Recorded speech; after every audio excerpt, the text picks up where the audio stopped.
Every time I come around here, I'm always getting swarmed by a bee. Now, where is here? Well, it's freaking bees, man. I'm telling you. That's the Timken Center behind me. It's the back side of the Timken Center. Want some proof? There's some snow. Yes, folks who are not from here, Canada, snow, eh? Anyhow. What's behind the Timken Center? Well, skate park. Here it is from this angle. It's been a lot busier, especially not during the school days or during non-school days. It's just flooded with kids on scooters and bikes and whatnot, but it's kind of weird. They got these little signs saying Railway City Skatepark, temporary entrance. Because if you go that way, you'll be skating with machines. Now I'll show you. Let's go up for a bike around and we'll see what there is. Hey, you don't want to see me. Check out this temporary entrance. Oh, it's haggard, folks. It's haggard. Oh, and even more so temporary entrance.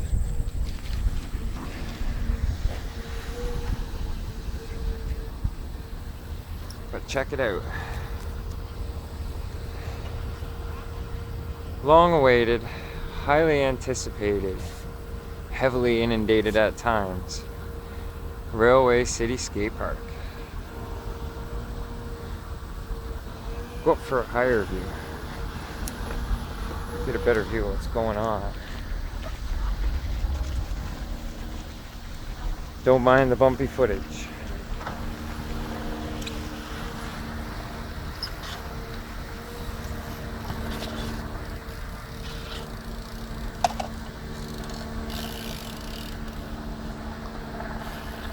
Isn't this something else? Whoever thought we would end up with a nice park like this, eh? All the fighting and all the effort, Aaron Kittleberg, everybody else who helped do their bit to get this park here, it's here. And it's being well used. You just look at the surfaces, you can see just how well used it's been. And if you notice, you got the rails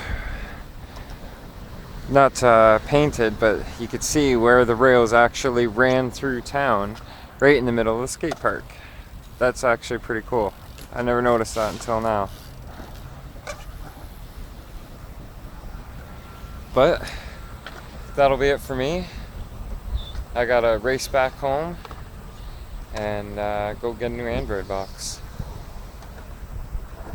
Enjoy. Don't forget to like, share, and subscribe. Until tomorrow.